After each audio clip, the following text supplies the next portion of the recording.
بات یہ ہے کہ اس کو تکریم دیتے ہیں یا نہیں دیتے ہیں۔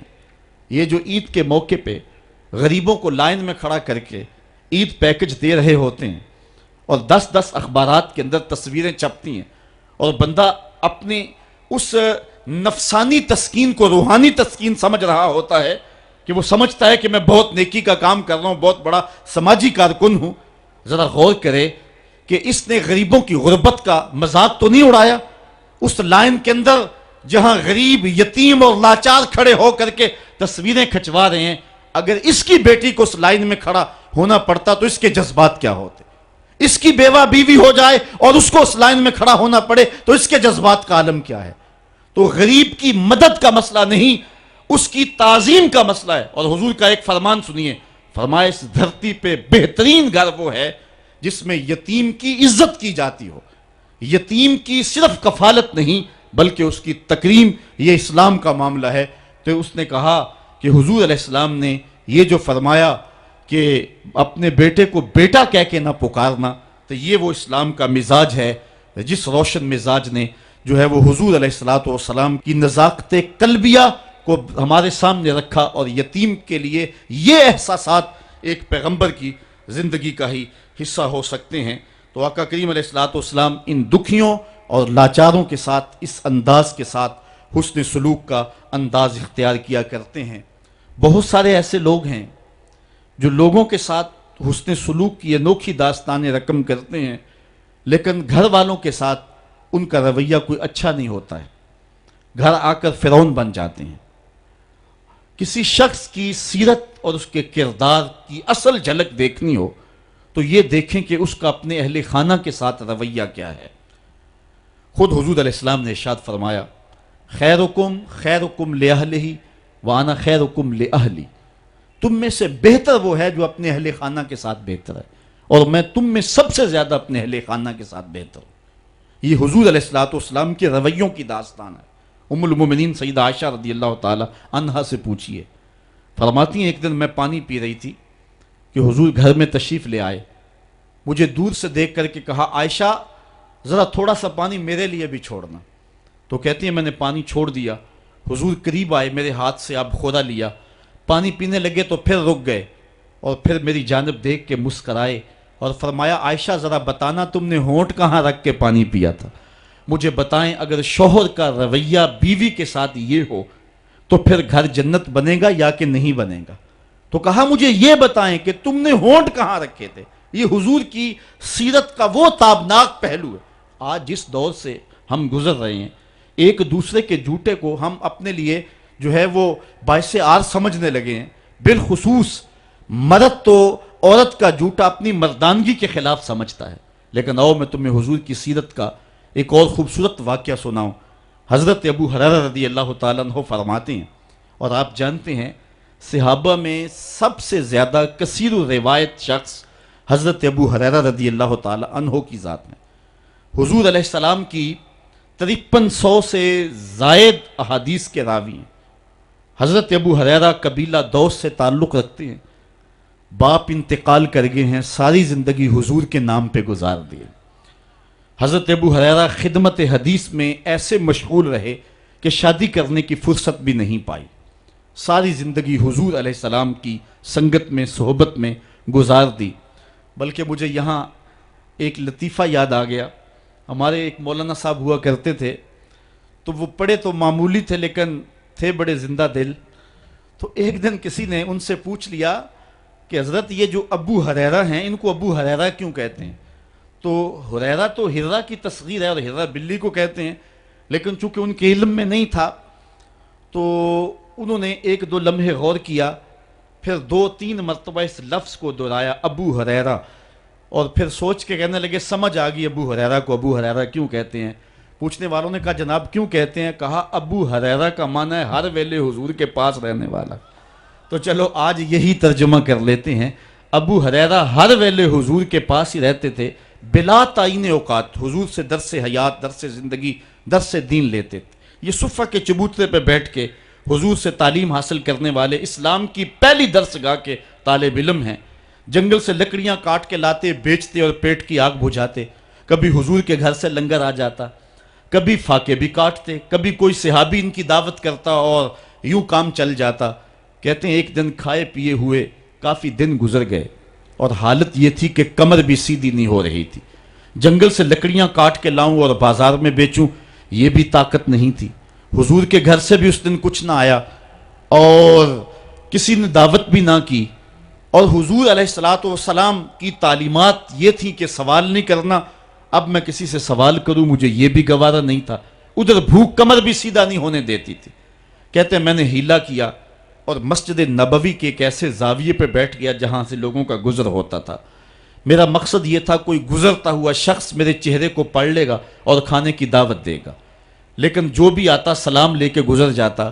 کسی نے میرے اندر اترنے کی زحمت کا وارہ نہ کی۔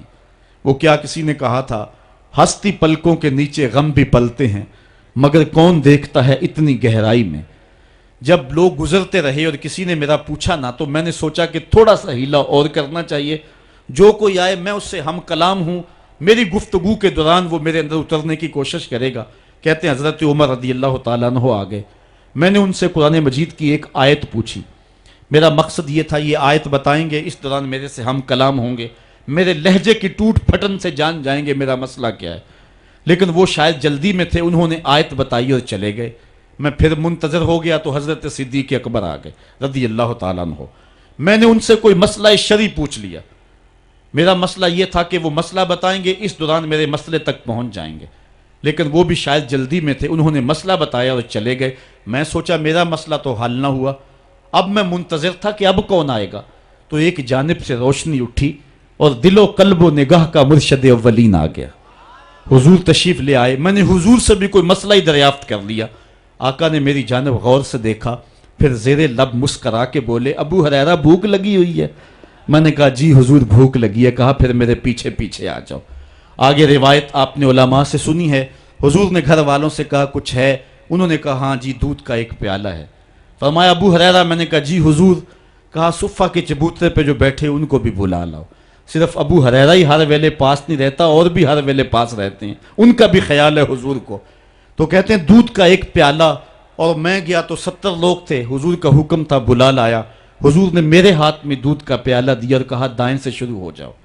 میں نے ایک شخص کو دودھ دیا اور دودھ پہ نظر رکھی، اس نے جی بھر کے پیا، لیکن دودھ ختم نہ ہوا۔ دل کو تسلی ہو گئی، دوسرے کو، تیسرے کو، 70 آدمی دودھ پی گئے۔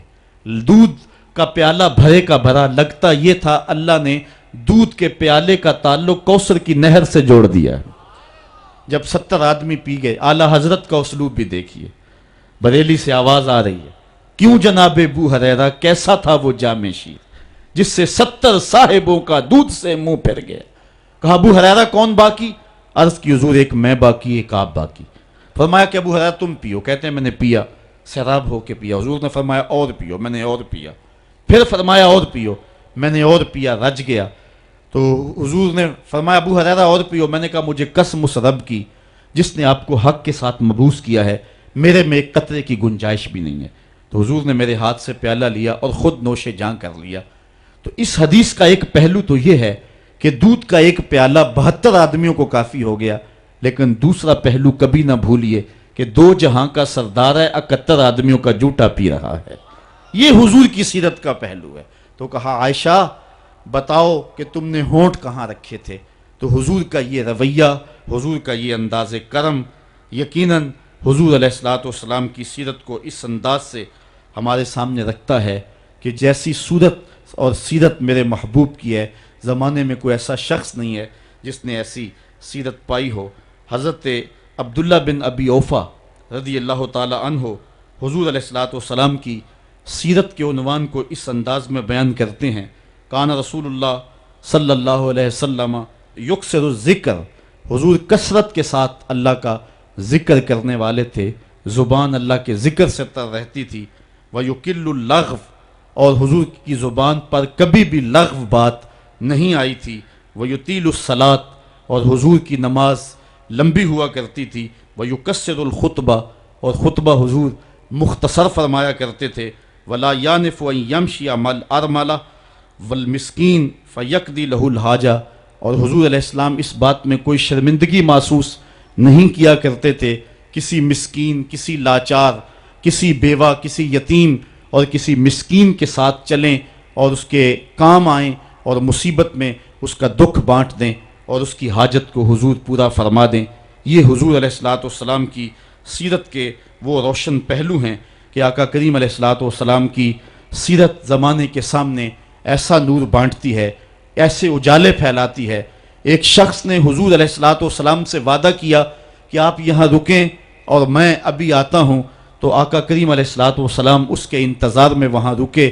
3 دن گزر گئے اور وہ نہ آیا، چونکہ حضور وعدہ کر چکے تھے کہ میں تیرے آنے تک یہاں رہوں گا۔ تیسرے دن اس کو جا کے یاد آیا تو وہ واپس پلٹا، تو آقا کریم نے جواب میں صرف اتنی بات کہی، آپ نے فرمایا یا فتح قد شککت علیہ، اے نوجوان تو نے تو مجھ کو مشقت میں ڈال دیا۔ حضرت عمر رضی اللہ تعالیٰ عنہ روایت کرتے ہیں کہ زید بن سعنہ نامی ایک یہودی تھا جس کو حضور نے قرض دینا تھا۔ آقا کریم علیہ السلام 2 جہاں کے مالک ہیں، لیکن حضور کا فقر اختیاری تھا۔ آقا کریم علیہ السلام کے گھر میں بسا اوقات کتنے دن چولہا نہیں جلا کرتا تھا۔ حضور ادھار لے کر کے لوگوں کی مصیبتوں کو بھی دور کرتے اور گھر کا چولہا بھی بعض اوقات ادھار لے کے گرم کرنا پڑتا۔ اعلیٰ حضرت فرماتے ہیں مال کے کونین ہیں گو پاس کچھ رکھتے نہیں، 2 جہاں کی نعمتیں ہیں ان کے خالی ہاتھ میں۔ تو کہتے ہیں کہ ایک دن حضور علیہ السلام کی خدمت میں ایک شخص حاضر ہوا جس کا نام زید بن سعنہ ہے اور یہودی ہے، اور اس نے حضور علیہ السلام سے قرض کا تقاضا کیا، لیکن تقاضا اتنے سخت انداز سے کیا کہ اس نے حضور علیہ السلام کی قمیص کو پکڑ کے کھینچا بھی۔ تو حضرت عمر رضی اللہ تعالیٰ عنہ نے جب دیکھا تو بڑے گھور کے اس کی جانب دیکھا اور اس کو پیچھے ہٹاتے ہوئے کہا کہ تجھے شرم نہیں آ رہی کہ اللہ کے رسول کے ساتھ کیسے سلوک کر رہا ہے اور میں تیرے سامنے موجود ہوں؟ تو حضرت نبی رحمت صلی اللہ علیہ وسلم نے حضرت عمر کو کہا عمر مجھے تجھ سے اس بات کی توقع نہیں تھی۔ ذرا غور کیجئے حضور علیہ السلام کی اس سیرت کے انداز کو۔ ایک شخص آ رہا ہے اور حضور سے سختی کر رہا ہے، ابھی حضور کو قرض لٹانے کی جو تاریخ ہے اس میں بھی 4 دن باقی رہتے ہیں اور وہ ناجائز سختی کر رہا ہے۔ حضرت عمر رضی اللہ تعالیٰ عنہ نے جب اس کو گھورا اور سختی کی تو حضور علیہ السلام نے فرمایا عمر مجھے تیرے سے اس بات کی توقع نہیں تھی، تمہارا کام تو یہ تھا کہ مجھے حسن ادا کی تلقین کرتے کہ اچھے انداز سے قرض واپس کرو، اور اس کو جو ہے وہ نرمی کی تلقین کرتے، اور پھر آقا کریم علیہ السلام نے فرمایا اس کا قرض ادا کر دو، اور اے عمر جو تم نے اس کو گھورا ہے اس کے بدلے میں 20 وسق زیادہ کھجوریں بھی تم اس کو دو گے۔ تو زید بن سعنہ نے جب حضور علیہ السلام کی اس سیرت اور اس کردار کو دیکھا اور حضرت عمر رضی اللہ تعالیٰ عنہ 20 وسق اس کو کھجوریں دے رہے تھے، تو اس نے حضرت عمر کو بتایا کہ میں یہودی ہوں اور میں نے تورات کے اندر نبی آخر الزمان کی شان اور عظمتوں کے بیان کو پڑھا ہے، یہ بات ابھی رہ گئی تھی، باقی ساری نشانیاں میں نے حضور میں دیکھ لی تھی، اب یہ نشانی رہ گئی تھی، آج میں نے یہ بھی دیکھ لی، اور پھر وہ حضور کی خدمت میں حاضر ہو کر اسلام کے دائرے میں داخل ہو کر حضور کا عبدی غلام بن جاتا ہے۔ یہ انداز حضور علیہ السلام کی سیرت کا زمانے کو حضور علیہ السلام کے قریب کرتا ہے۔ میرا رب خود کہتا ہے لو کنت فظا غلیظ القلب لانفضوا من حولک، اے محبوب اگر تو ترش مزاج اور تنگ دل ہوتا تو اتنے لوگ تیرے گرد کبھی بھی جمع نہ ہو پاتے۔ کچھ ان کے خلق نے کچھ ان کے کردار نے کر لی، مسخر ساری دنیا شہ ابرار نے کر لی۔ حضور علیہ السلام کے پیار نے زمانے کو اس قدر قریب کر دیا کہ وہ حضور علیہ السلام پہ جانے قربان کرنے کے لیے ہمہ وقت مستعد اور فعال رہتے تھے۔ جتنا پیار انہوں نے حضور سے کیا ہے کائنات میں اس کی دوسری کوئی مثال نہیں ملتی ہے۔ ایک شاعر کہتا ہے اپنے محبوب کا ذکر کرتے ہوئے، وہ کہتا ہے حافظ شیرازی نے غالباً کہا ہے کہ میرے جیسا محب زمانے میں کوئی نہیں، اس لیے کہ تیرے جیسا زمانے میں محبوب بھی تو کوئی نہیں۔ اگر صحابہ جیسا عاشق تمہیں زمانے میں نہیں ملتا تو محبوب جیسا کوئی صورت و سیرت میں حسین بھی تو زمانے کے اندر تمہیں نہیں ملے گا۔ تو حضرت سیدنا انس کے لفظ کان رسول اللہ صلی اللہ علیہ وسلم احسن الناس، حضور لوگوں میں سب سے زیادہ حسین ہیں۔ اور دوسری بات کان رسول اللہ اجود الناس، حضور سب سے زیادہ سخی ہیں۔ ایک شخص حضور کی خدمت میں حاضر ہوا اور اس نے سوال کیا، 2 پہاڑوں کے درمیان جتنی جگہ ہوتی ہے اتنی بکریاں تھیں حضور کے پاس، حضور نے ساری اس کو عطا کر دیں۔ وہ واپس جا کے اپنی قوم سے کہنے لگا کہ محمد عربی ایسا شخص ہے، اتنا عطا کرتا ہے کہ پھر کمی کا شائبہ ہی باقی نہیں رہتا ہے۔ تیسری بات، حضرت انس فرماتے ہیں کان رسول اللہ صلی اللہ علیہ وسلم احسن الناس و اجود الناس و اشجع الناس، کہتے ہیں کہ حضور جتنے دلیر تھے، جتنے بہادر تھے، کائنات کے تر اتنا بہادر ہم نے کوئی نہیں دیکھا۔ مولا کائنات فرماتے تھے جب جنگ کی بھٹی گرم ہوتی تو ہم دیکھتے کہ سب سے آگے بڑھ کر حملہ کرنے والے محمد عربی ہی ہوا کرتے تھے، اور ہم حضور علیہ السلام کی اوٹ میں ہوا کرتے تھے۔ آقا کریم علیہ السلام نے اپنی زندگی میں اپنی تلوار سے اور اپنے نیزے سے جو ہے وہ کسی کو قتل نہیں کیا ہے، صرف ابی بن خلف وہ بد نصیب شخص تھا جس نے کہا تھا کہ میں نے گھوڑا رکھا ہے جس کو 16 رتن مکئی کے دانے روز ڈالتا ہوں، اور اس گھوڑے کے اوپر سوار ہو کے میں آؤں گا اور اے محمد معاذ اللہ آپ کو شہید کر دوں گا۔ تو حضور علیہ السلام نے فرمایا اللہ نے چاہا تو میں تجھے قتل کروں گا۔ اور پھر غزوہ احد کے موقع پہ جب وہ آیا، کہنے لگا کہ میرا راستہ چھوڑ دو، اور پھر وہ گھوڑا لے کر کے آگے بڑھا۔ صحابہ آگے بڑھنے لگے تو حضور نے فرمایا پیچھے ہٹ جاؤ۔ حضرت حارث بن سما سے حضور نے چھوٹا سا نیزہ لیا اور آگے بڑھ کے اللہ کے محبوب علیہ السلام نے اس کے گلے کے قریب اس کا ہلکا سا کچوکا دیا، اور چھوٹا سا زخم اس کی گردن پہ لگا تو وہ بھاگتا تھا اور چیختا تھا اور کہتا تھا کہ قاتلنی محمد، محمد نے مجھے قتل کر دیا ہے۔ لشکر والوں نے کہا ابی بن خلف عجیب بات ہے، ایک چھوٹا سا زخم ہے اور تو اتنا شور ڈال رہا ہے۔ اس نے کہا تم نہیں جانتے ہو کہ مجھے کتنی اس کی تکلیف ہو رہی ہے، اگر میری اس تکلیف کو پورے لشکر میں بانٹ دیا جائے تو سارا لشکر مر جائے، جو تکلیف مجھے محمد کی اس ضرب سے پہنچی ہے۔ اس نے کہا مجھے محمد نے کہا تھا کہ تجھے میں قتل کروں گا، اس نے تو پھر مجھے نیزہ مارا ہے، مجھے یقین ہے کہ اگر وہ میری جانب غصے سے تھوک بھی دیتا میں پھر بھی نہ بچ سکتا۔ تو یہ حضور علیہ السلام کی جو ہے وہ دلیری اور بہادری کے قصے ہیں کہ آقا کریم علیہ السلام کی ضرب کو کون برداشت کرے، ایک معمولی خراش برداشت نہ کر سکا اور نارے جہنم میں جہنم کا وہ کتا جا پہنچا۔ تو آقا کریم علیہ السلام کی سیرت کے اس عنوان کو حضرت انس نے کتنے خوبصورت انداز میں بیان کیا۔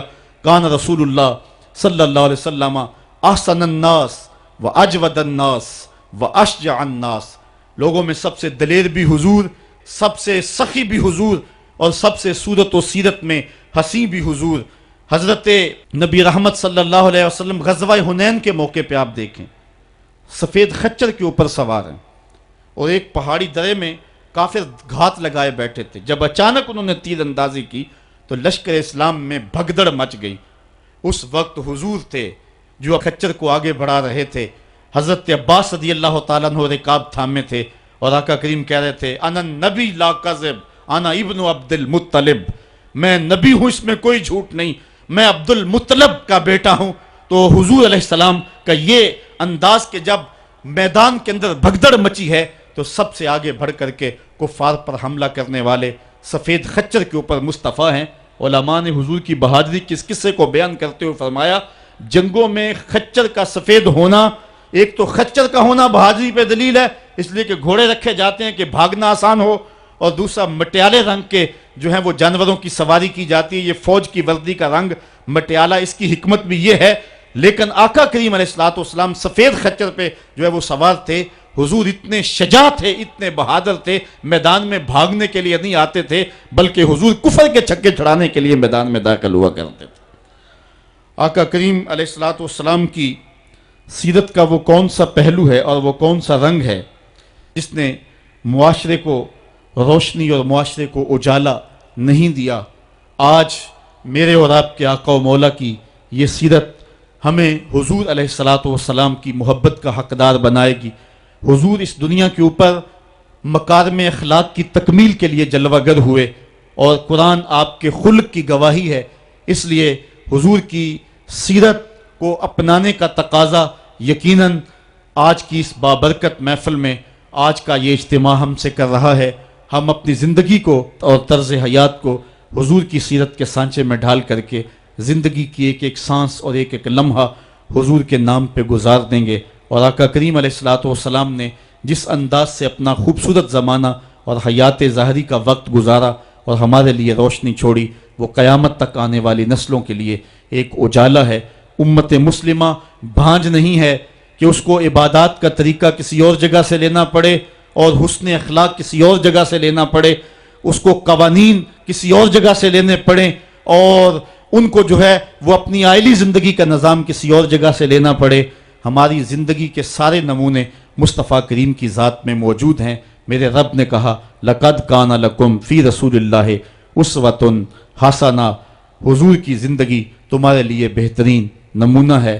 اللہ حضور کی زندگی کا نور ہمارے من میں اتار دے، ہمارے باطن کو حرارت اور نور اور اجلا پن نصیب کرے۔ کار ما آخر شدو آخر ز ما کار نشد، مشت خاک ما غبارے کوچہ یار نشد، و آخر دعوانا ان الحمدللہ رب العالمین۔